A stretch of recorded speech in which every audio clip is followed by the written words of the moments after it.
Miriam de Nazaret, la mujer que cantó la caída de los tronos, una lectura feminista, bíblica y liberadora de María, Madre de Jesús. Durante siglos, María ha sido presentada muchas veces como la mujer silenciosa, obediente, pura y maternal, un ideal religioso usado para consolar, pero también para disciplinar a las mujeres.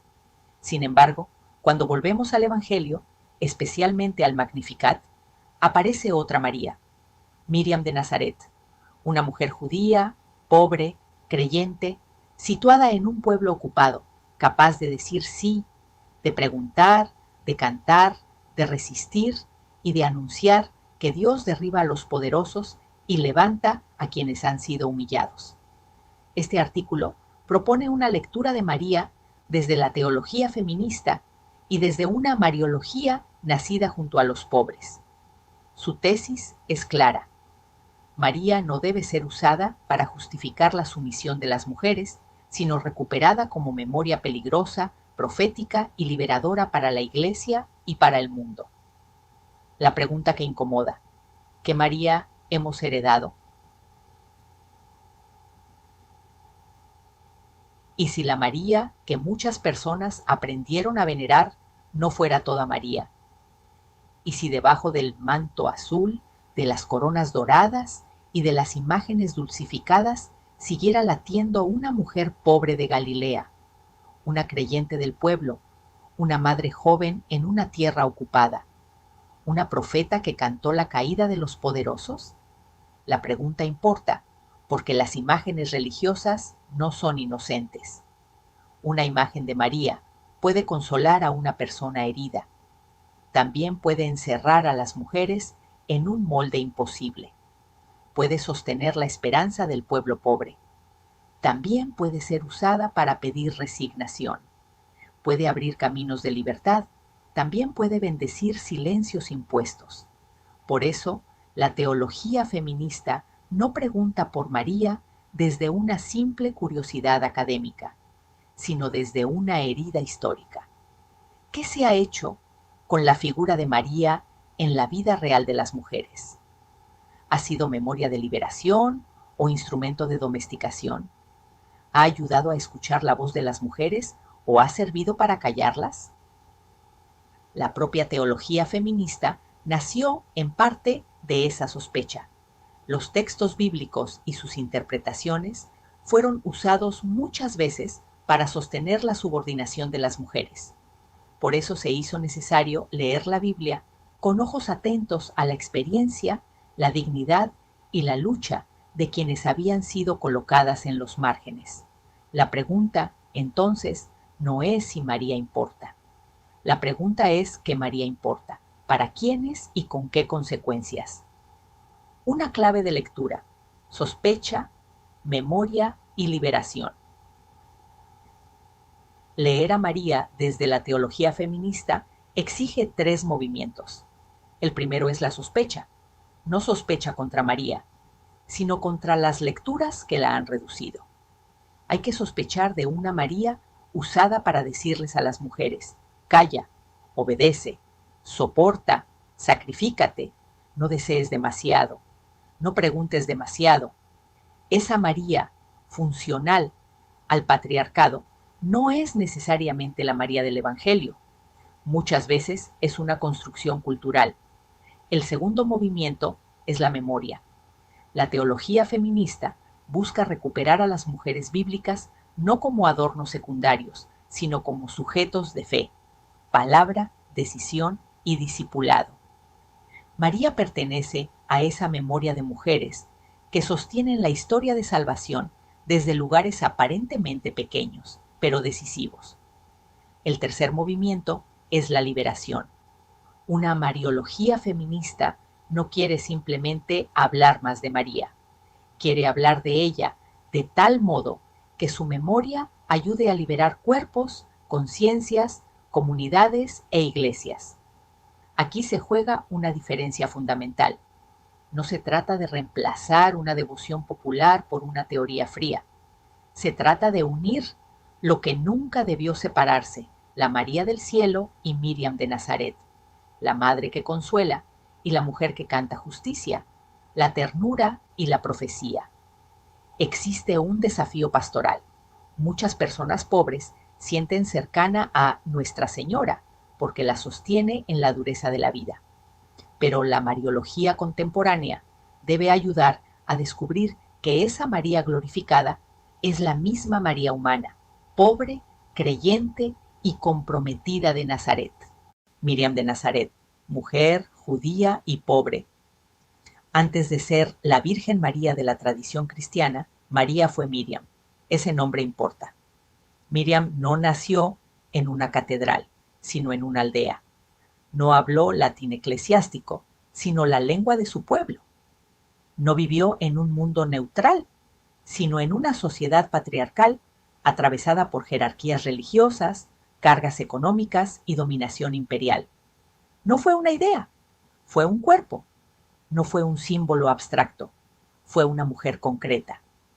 El Concilio Vaticano II afirma que María sobresale entre los humildes y pobres del Señor, es decir, entre quienes esperan y reciben la salvación de Dios desde abajo, desde la confianza vulnerable, desde la historia de Israel. Esta afirmación es decisiva. María no se entiende fuera del pueblo pobre. No aparece como excepción aristocrática, sino como hija de una tradición donde Dios mira a quienes no cuentan. María es una mujer pobre, aunque no miserable. Su pobreza no destruye su dignidad, tiene corazón de pobre, abierto a Dios y anuncia que Dios ofrece una nueva posibilidad de convivencia social. Esta distinción es importante. La pobreza no se idealiza. La pobreza que humilla, enferma y mata no es voluntad de Dios. Pero en la Biblia, las personas pobres son también quienes no absolutizan el poder, el dinero ni el prestigio. Son quienes saben que la vida no se posee, se recibe, se cuida, se comparte. María pertenece a ese pueblo, el Magnificat, un canto espiritual que incomoda políticamente.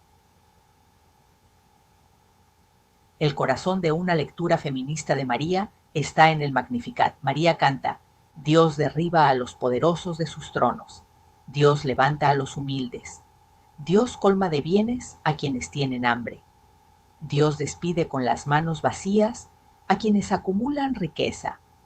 No estamos ante una canción decorativa, estamos ante una declaración teológica de alto voltaje. El Magnificat no dice simplemente Dios me hizo sentir bien, dice algo mucho más profundo. Dios está invirtiendo el orden del mundo. Lo que parecía firme cae. Quienes estaban abajo son levantados.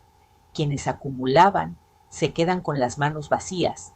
Quienes tenían hambre reciben bienes. Las personas pobres del Magnificat no son solo quienes carecen de recursos materiales, sino quienes dependen de Dios, gritan en su aflicción y son destinatarias de un nuevo éxodo liberador. Allí se dice con claridad: Dios ha puesto al revés el mundo. Por eso el Magnificat no puede ser reducido a una oración íntima. Claro que es espiritual, pero su espiritualidad es histórica. No evade el hambre, la desigualdad ni el abuso de poder. Los nombra, los enfrenta, los pone bajo el juicio misericordioso de Dios.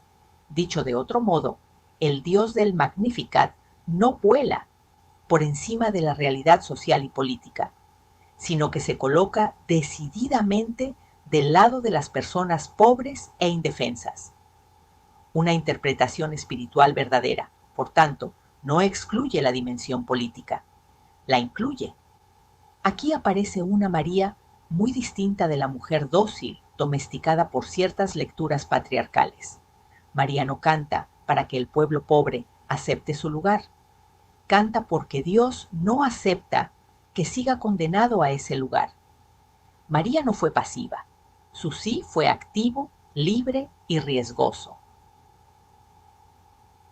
Una de las distorsiones más dañinas de la mariología patriarcal ha sido presentar el sí de María como obediencia muda.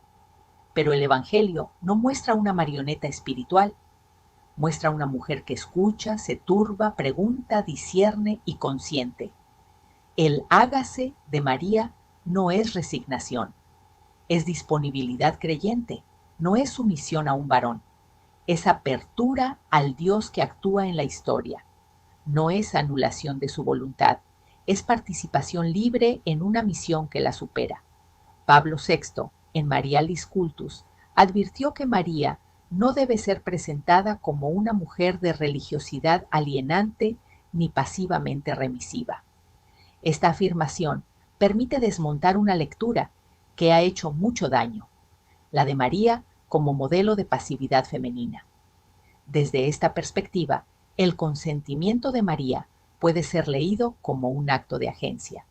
María no controla todo, no entiende todo, no domina el futuro, pero decide entrar en una historia de Dios que compromete su cuerpo, su reputación, su maternidad, su dolor y su esperanza. Eso también es profundamente feminista, no porque María responda a categorías modernas de autonomía individual, sino porque su fe no borra su condición de sujeto. María no desaparece ante Dios, se vuelve colaboradora. La maternidad de María, don, no destino impuesto. Hablar de María como madre requiere cuidado. Durante siglos, la maternidad de María fue usada para definir a todas las mujeres desde la maternidad, como si ser mujer equivaliera necesariamente a ser madre, como si el cuerpo femenino tuviera valor solo cuando gesta, cuida o se sacrifica, como si la santidad de las mujeres dependiera de su capacidad de renunciar a sí mismas. Una lectura feminista debe decirlo con claridad. María no puede ser usada para imponer la maternidad como destino obligatorio. La maternidad de María es una vocación concreta dentro de una historia concreta, no una jaula simbólica para todas las mujeres. Su grandeza no está solo en haber dado a luz, sino en haber creído, acompañado, aprendido, sufrido, permanecido, discernido y formado parte de la comunidad creyente. Por eso, la teología feminista tuvo razones para mirar la mariología con sospecha. Muchas teólogas señalaron que la glorificación simbólica de María había servido, en ocasiones, para ocultar el desprecio real hacia las mujeres. Esa crítica no destruye la devoción mariana, la purifica, porque una María usada contra las mujeres no honra a María. Una María que exige silencio a las mujeres no se parece a la mujer que cantó el Magnificat. Una María convertida en ideal imposible no acompaña, aplasta. Recuperar a María como madre no significa reducirla a la maternidad. Significa reconocer que su maternidad fue histórica, encarnada, vulnerable y creyente.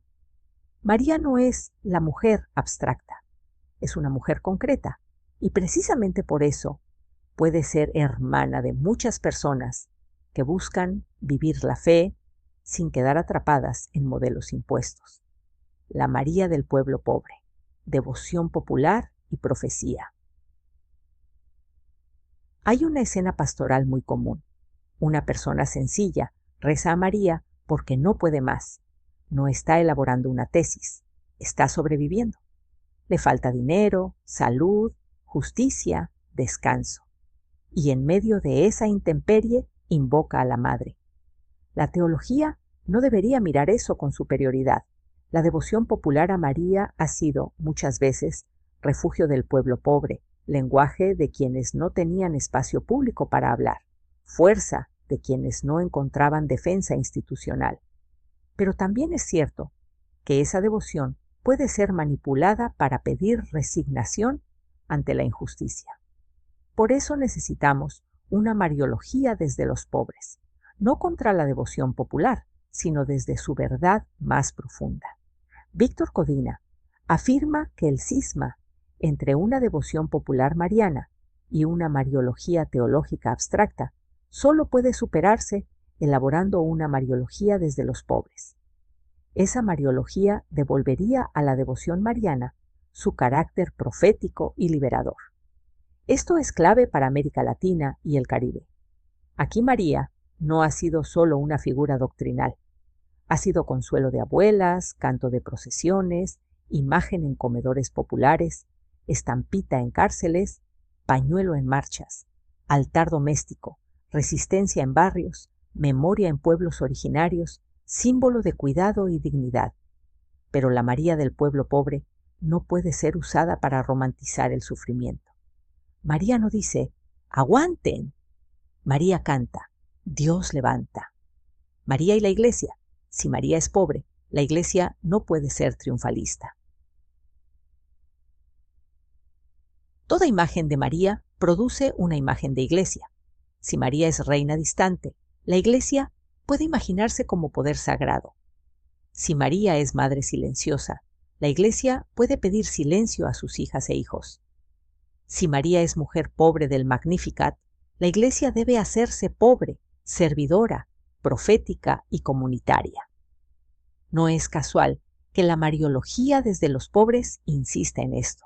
Una nueva lectura de María exige una nueva figura de Iglesia. Por eso, una Mariología desde los pobres ayuda necesariamente a configurar una Iglesia pobre y del pueblo. Aquí María se vuelve criterio eclesial. No basta con cantarle. Hay que preguntarse si la Iglesia que la venera se parece a ella. ¿Escucha a las mujeres?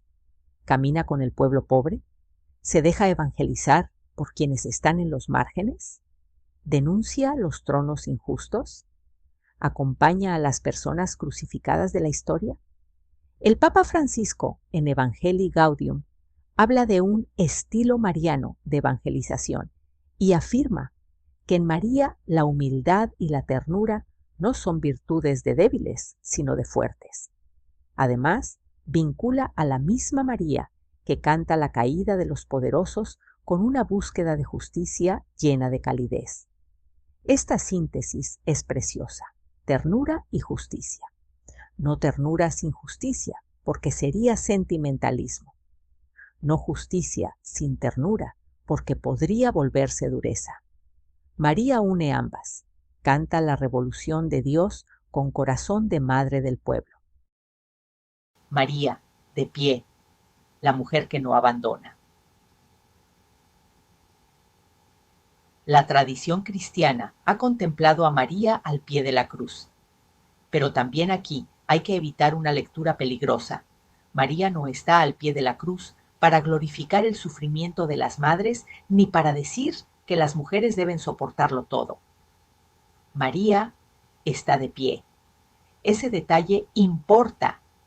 Estar de pie no significa no sufrir, significa no ser destruida por el sufrimiento, significa permanecer junto al inocente ajusticiado cuando el poder ya decidió eliminarlo. Significa sostener una fidelidad que no huye ante la violencia. María puede ser leída como figura de quienes permanecen en pie. Los poderosos caen de sus tronos, las personas humildes permanecen. María representa a quienes acogen la palabra y no son vencidos por la espada, aunque la espada atraviese el alma. Esta María de pie puede hablar hoy a muchas personas, madres que buscan hijos e hijas desaparecidas, mujeres que denuncian abusos, comunidades trans y disidentes que resisten exclusiones religiosas, pueblos que defienden la tierra, jóvenes que no aceptan una fe sin justicia. María no ofrece una espiritualidad anestésica, ofrece una espiritualidad de permanencia, quedarse donde duele, sin pactar con la muerte. Una María incómoda para el patriarcado. El patriarcado religioso suele preferir a María callada, pero el Evangelio nos entrega una María que canta, y su canto no es neutral. Habla de tronos, hambre, riqueza, humillación, memoria, promesa. Habla de Dios actuando en la historia. Por eso María resulta incómoda, no porque grite consignas, sino porque su fe revela el modo de actuar de Dios. Y el modo de actuar de Dios desestabiliza los sistemas que se creían eternos. El documento María, Madre de Discípulos, lo expresa así. María proclama no solo las maravillas que Dios hizo en ella, sino cómo actúa Dios y cuál es su designio sobre la humanidad. Además, Puebla afirma que María, en el Magnificat, es modelo para quienes no aceptan pasivamente las circunstancias adversas de la vida personal y social. Esta es una afirmación pastoralmente explosiva. María no es modelo de pasividad ante la adversidad, es modelo de no aceptación pasiva. Por eso, una iglesia que invoque a María y al mismo tiempo silencia a las mujeres, excluya a las diversidades, ignore al pueblo pobre o pacte con los poderosos, no ha entendido el Magnificat. Puede repetirlo litúrgicamente, pero lo ha desactivado existencialmente. María para hoy, una compañera de quienes buscan respirar. ¿Qué puede decir María hoy? A una joven creyente le puede decir, tu voz importa. A una mujer cansada le puede decir, Dios no te pide desaparecer. A una persona LGBTQI, a más herida por discursos religiosos, le puede decir, Dios mira tu dignidad antes que cualquier etiqueta. A una comunidad empobrecida le puede decir, el hambre no es destino sagrado. A la iglesia le puede decir, no me coronen si no escuchan mi canto. A los poderosos les puede decir, ningún trono es eterno. A quienes tienen miedo les puede decir, la ternura también es fuerza. María no resuelve mágicamente las contradicciones de la historia. No reemplaza la organización, la justicia, la memoria ni la reparación, pero ofrece una gramática espiritual para vivirlas. Escucha profunda, consentimiento libre, canto profético, cuidado concreto, resistencia de pie y esperanza comunitaria. Su fuerza está justamente ahí. No separa oración y justicia, contemplación y acción, cuerpo y espíritu, maternidad y discipulado, ternura y revolución. Tal vez el mayor acto de justicia mariológica sea devolverle a María su canto. Durante demasiado tiempo, otras voces hablaron por ella. La volvieron estatua, bandera, ideal femenino, argumento moral, refugio sin historia, madre sin conflicto, virgen sin cuerpo, reina sin pueblo. Pero el Evangelio conserva su voz, y su voz dice que Dios mira la pequeñez, que Dios no es indiferente al hambre, que Dios no bendice la soberbia del poder, que Dios recuerda su promesa, que la historia puede ser dada vuelta, que las últimas personas de la sociedad no son descartables, que la salvación tiene consecuencias sociales, que una mujer pobre puede anunciar el Evangelio antes de que Jesús lo predique públicamente. María no fue sumisa en el sentido patriarcal de la palabra, fue creyente, no fue pasiva, fue disponible, no fue muda, cantó, no fue neutral. Se ubicó en la tradición de los pobres de Yahvé, no fue instrumento de opresión. Puede ser memoria de liberación. Por eso, una teología feminista no necesita abandonar a María, necesita rescatarla de los discursos que la usaron para callar, rescatarla de las devociones que la separaron de la justicia, rescatarla de las teologías que la alejaron de su pueblo, rescatarla para que vuelva a caminar con las personas pobres, con las mujeres, con los cuerpos heridos, con quienes creen y buscan una fe respirable. Porque cuando María canta, no canta sola. Cantan con ella Ana, Débora, Judith, Esther, Isabel, María Magdalena. Cantan las madres de los barrios. Cantan las jóvenes que no aceptan violencias. Cantan las personas disidentes que siguen buscando a Dios en medio de la intemperie. Canta el pueblo pobre que sabe que el mundo no está terminado. Y entonces el Magnificat deja de ser una oración antigua. Se vuelve una pregunta para hoy. ¿De qué lado estamos cuando María canta?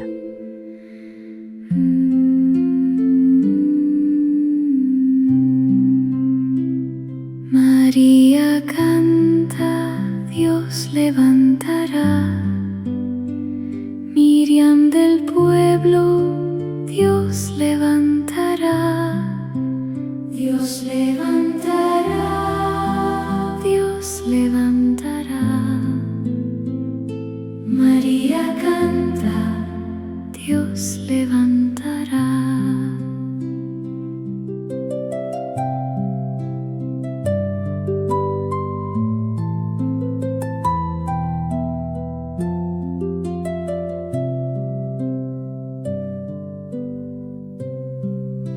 Mujer de Nazaret, pobre entre los pobres, Dios mira la tierra, Dios escucha el clamor.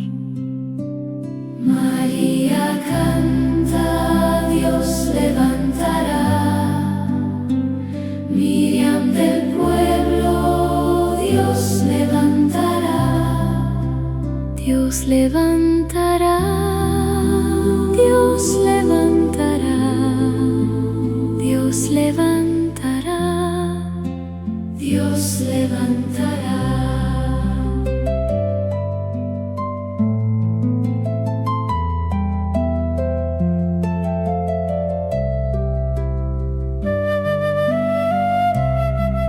Derriba los tronos, levanta la vida, colma de pan a quien tiene hambre.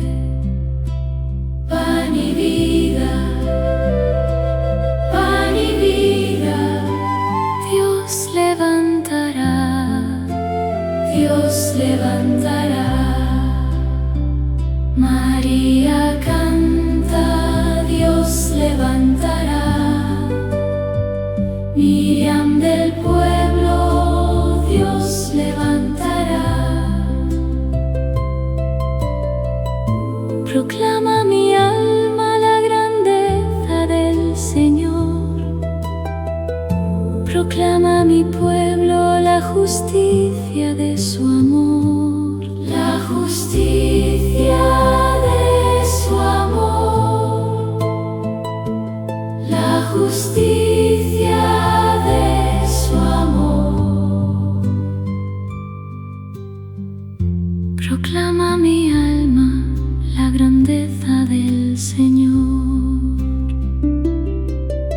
No canta resignación, canta liberación. De pie junto al dolor, sostiene la esperanza. Sostiene la esperanza, sostiene la esperanza. María canta, Dios levantará. María canta, Dios levantará. Miriam del pueblo, Dios levantará. María canta, Dios levantará. Miriam del pueblo, Dios levantará.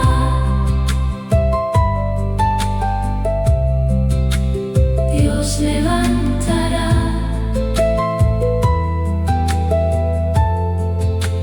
Dios levantará. María canta, Dios levantará.